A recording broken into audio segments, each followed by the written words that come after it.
오늘의 이야기에 앞서 잠시 하나님의 은혜를 나누는 일에 동참해 주시겠어요? 좋아요와 구독을 눌러주시는 여러분의 작은 손길이 이 말씀이 더 많은 영혼에게 닿게 하는 귀한 통로가 됩니다. 참여해 주시는 모든 분들의 삶에 하나님의 평강이 가득하기를 기도합니다. 사랑하는 성도 여러분, 혹시 주님을 섬기는 일에 부름 받았을 때 나는 너무나 부족한 사람인데 라고 느껴본 적이 있으신가요? 아마 많은 분들이 그런 생각 때문에 주저하고 심지어는 섬김의 자리를 피하기도 했을 것입니다.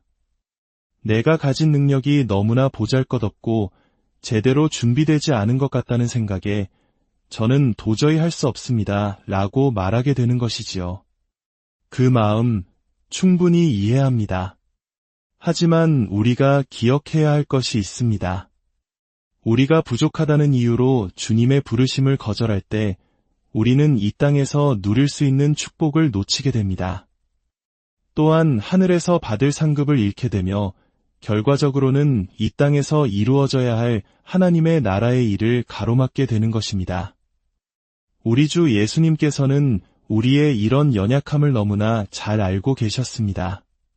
그래서 요한복음 14장, 15장, 16장에 걸쳐서 당신이 떠나신 후에 우리를 도우실 분, 바로 보혜사 성령님을 보내주시겠다고 약속하셨습니다.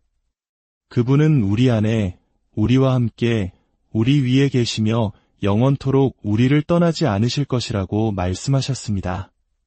그렇습니다. 우리 안에 성령님을 모시고 사는 모든 사람들은 우리를 유능하게 하시고 우리에게 힘을 주시며 우리를 준비시키시는 돕는 분을 모시고 있는 것입니다. 하나님께서 우리에게 하라고 명하신 일이 무엇이든 그것을 감당할 수 있는 지혜와 지식과 깨달음을 주시는 분이 바로 성령님이십니다.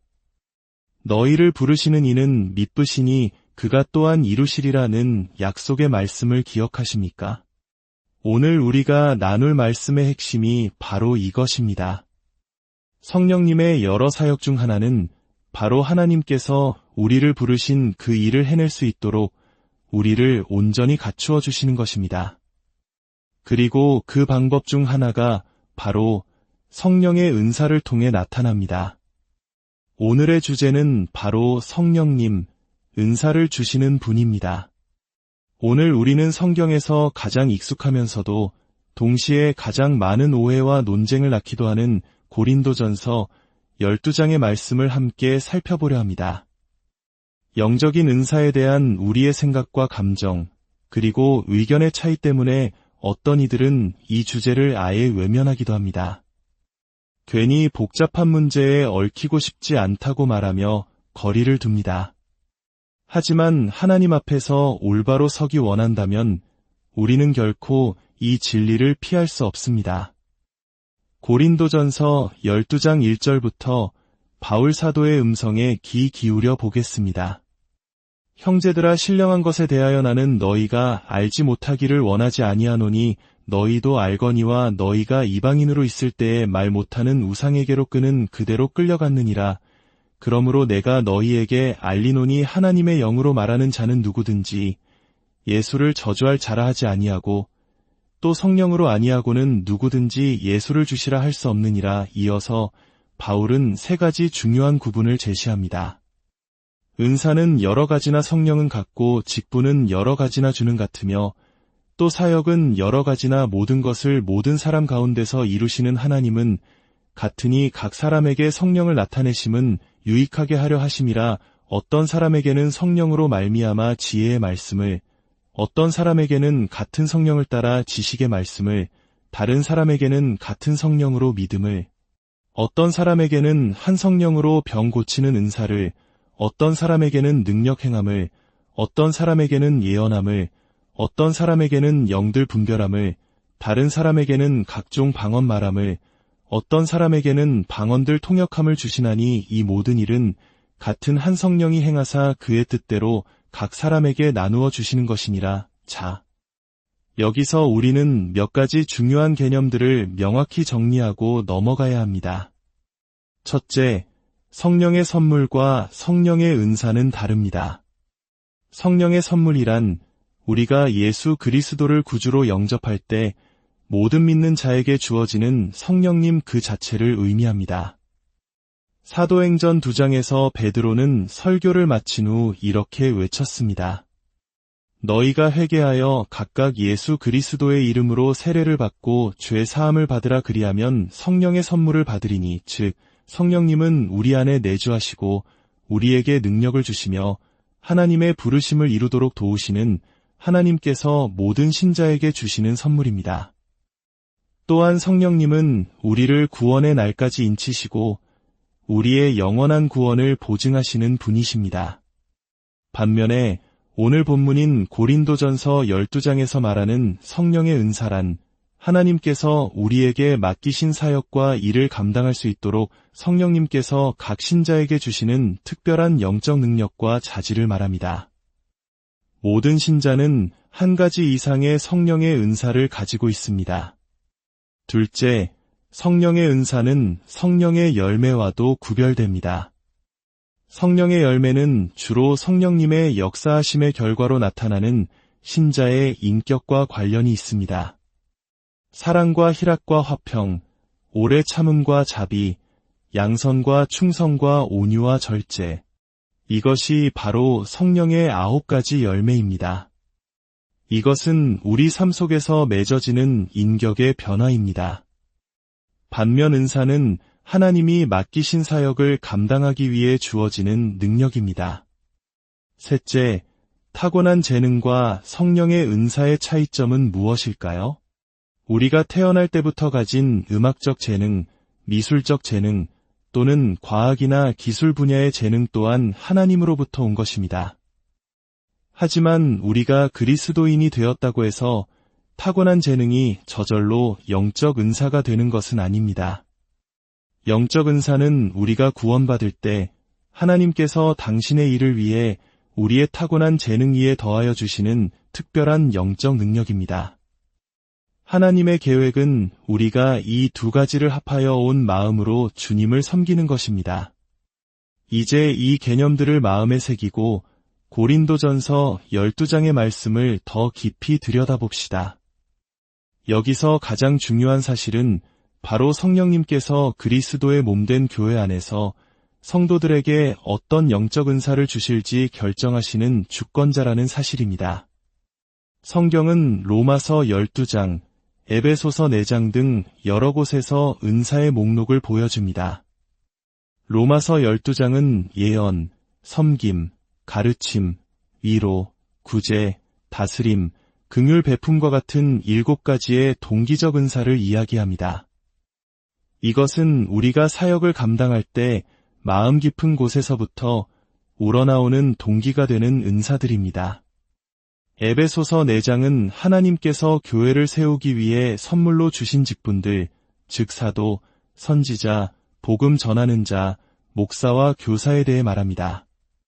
고린도전서 12장은 지혜의 말씀, 지식의 말씀, 믿음, 병 고치는 은사, 능력 행함, 예언, 영분별, 방언, 통역 등 다양한 성령의 나타남에 대해 이야기합니다.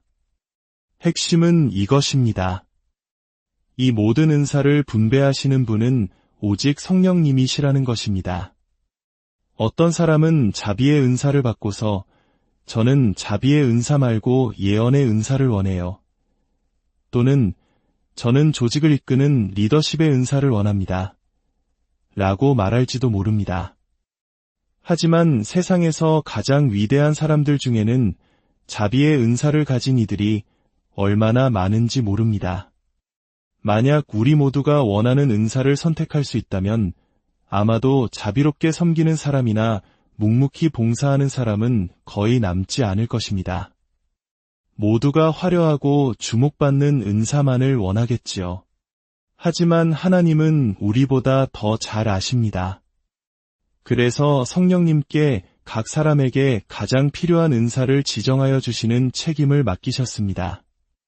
하나님께서는 우리의 성격, 타고난 재능과 기질, 그리고 우리 삶을 통해 이루고자 하시는 당신의 계획을 모두 고려하십니다. 그 모든 것을 바탕으로 우리에게 영적인 동기부여 은사를 더해주시고 사역의 기회의 문을 열어주시며 우리가 그 사역을 감당할 때 성령의 능력과 임재를 나타내시는 것입니다. 그러므로 어떤 사람이 다가와 당신은 이런 은사를 받았습니까? 저런 은사를 받았습니까? 라고 물으며 자신의 경험을 강요할 때 우리는 지혜로워야 합니다. 물론 모든 사람은 자신만의 경험을 가질 권리가 있습니다. 하지만 한 가지를 반드시 기억하십시오. 여러분의 경험이 이 성경 말씀과 일치하는지 반드시 확인해야 합니다. 만약 여러분의 경험이 성경 말씀과 다르다면 그 경험을 내려놓고 말씀을 붙들어야 합니다. 우리가 그리스도의 심판대 앞에 설 때 주님은 우리가 어떤 신비한 경험을 했는지 묻지 않으실 것입니다. 오직 너는 내 말대로 살았느냐? 라고 물으실 것입니다. 고린도전서 12장은 분명히 말합니다. 어떤 사람에게는 지혜의 말씀을, 다른 사람에게는 지식의 말씀을, 또 다른 이에게는 믿음을 주신다고 말입니다. 성경 어디에도 모든 사람이 똑같은 은사를 받아야 한다고 말하는 구절은 단 한 군데도 없습니다. 28절 이하에서 바울은 수사적인 질문을 던집니다. 다 사도이겠느냐? 다 선지자이겠느냐? 다 교사이겠느냐? 다 능력을 행하는 자이겠느냐? 다 병 고치는 은사를 가진 자이겠느냐? 다 방언을 말하는 자이겠느냐? 다 통역하는 자이겠느냐? 이 모든 질문에 대한 답은 명백하게 아니라입니다. 왜냐하면 성령님께서 하나님의 은혜에 따라 각 사람에게 다른 은사를 주시기 때문입니다. 우리가 다른 사람에게 특정 은사를 강요하려 할 때 우리는 하나님의 말씀을 어기는 것입니다. 만약 다른 사람에게 당신은 왜 나와 같은 은사가 없습니까? 라고 말하거나 그 은사가 없으면 당신은 영적이지 않습니다. 라는 인상을 준다면 우리는 성령님께서 실수하셨다고 말하는 것과 같습니다. 그것은 누가 어떤 은사를 받을지 결정하시는 성령님의 주권적인 권위를 침해하는 것이며 이것은 명백한 죄입니다.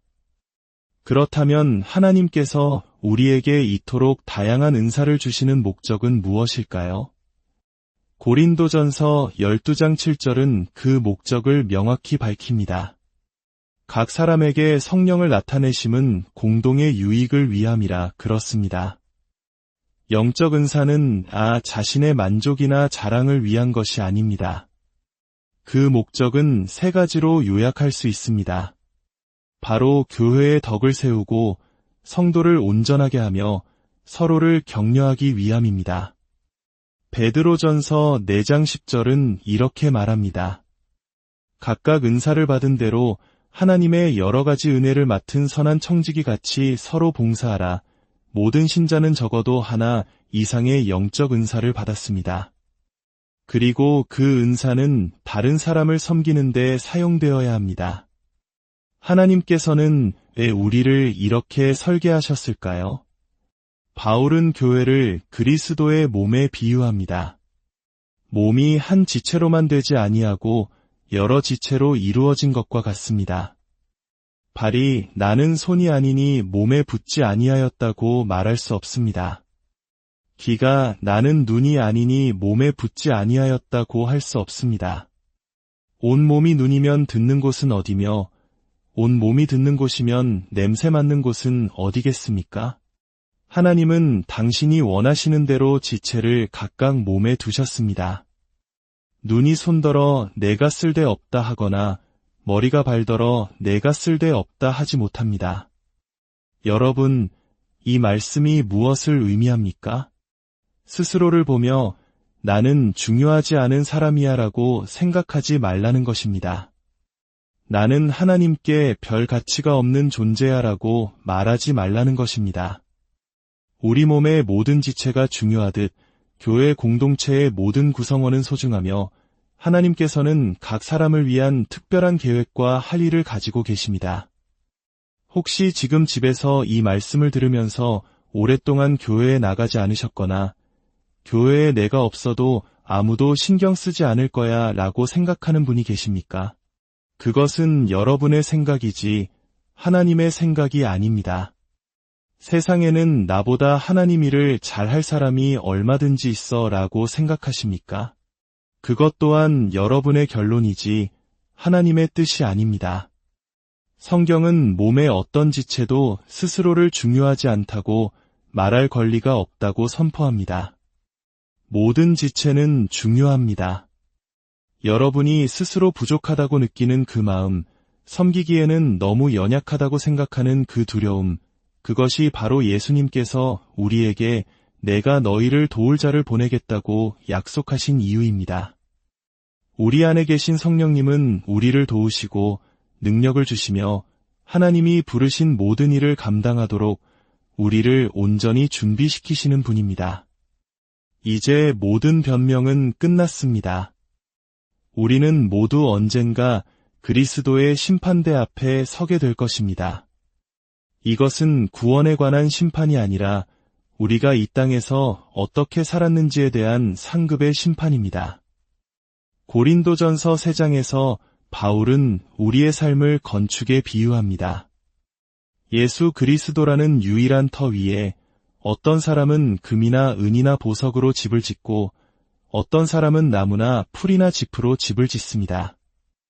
심판의 날에 불이 각 사람의 공적을 시험할 것입니다. 나무와 풀과 짚으로 지은 것은 모두 타서 없어지고 그에 대한 상급을 잃게 될 것입니다. 그러나 금과 은과 보석으로 지은 것은 불 가운데서도 온전히 남아 영원한 상급을 받게 될 것입니다. 나는 겨우 구원만 받으면 돼라고 말하는 태도만큼 하나님을 슬프시게 하는 것은 없습니다. 그것은 하나님, 저는 당신을 사랑하지 않습니다. 당신의 일이나 교회에는 관심이 없습니다. 오직 내 영혼 하나 구원받는 것만이 중요합니다. 라고 말하는 것과 같습니다. 만약 그런 마음이라면 우리는 진정한 구원의 의미를 아직 깨닫지 못한 것일 수 있습니다. 하나님께서는 우리를 구원하셔서 그분의 선한 일을 위한 도구로 삼기를 원하십니다.